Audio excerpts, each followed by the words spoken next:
Hi, it's Chris again from the Triathlon Coaching Company, and today we're going to be busting a few persistent myths around triathlon and training itself.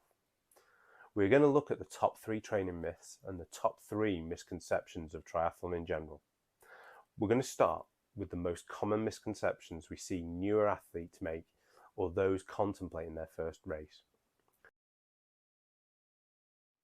Number 1, I've got to be super fit to complete a triathlon.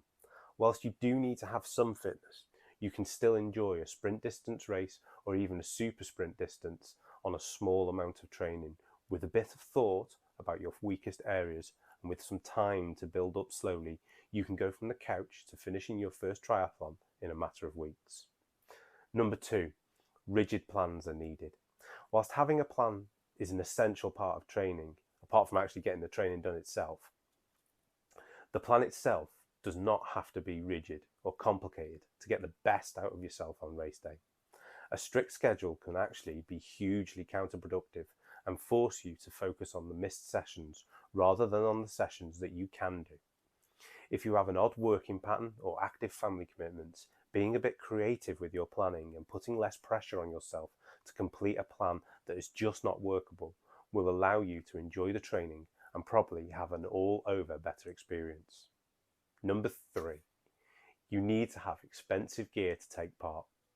Although having nice equipment is great and can be a good boost on race day, you can still complete on a relative shoestring budget. You don't need an all-carbon bike or the best wetsuit to take part, and in fact, with a bit of eBaying, marketplacing and bargain hunting, you can get all the required kit for less than you think. Now we're going to look into the training myths that we hear pretty frequently from athletes. Number 1, open water swimming is scary. Although open water is different to being in the pool, there are several things that you can practice in the warm which can help you prepare for the experience of being outside in the open water. A lot of the time, it's not the open water causing the fear, it's the fear of the unknown.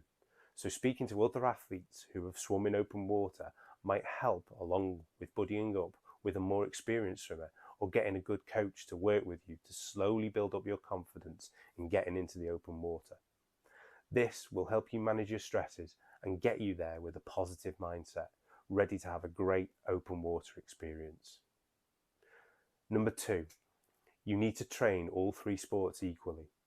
Triathlon is swim, bike, run, but not all disciplines are equal.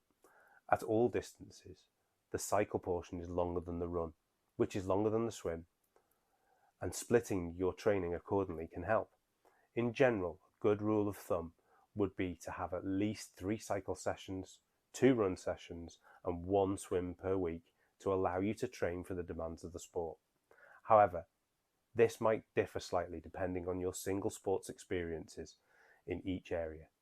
Again, having a coach to discuss your strengths with will be hugely beneficial. Number 3, lastly, you must train, swim, bike and run daily. Sometimes it might be helpful to train twice a day or do some brick sessions, going from swim to bike or bike to run in one workout. See our video on brick workouts for more about this. It is not something that you should look at doing every day. As said in the previous point, splitting your training throughout the week into manageable sessions will always be a great option. So there you have it, our 2 top 3 lists of training myths and triathlon misconceptions. We hope you enjoyed the video, and if you have any questions on what was discussed here or have any other myths that need busting, please get in touch with us at info@tcc.wales. Thanks for watching.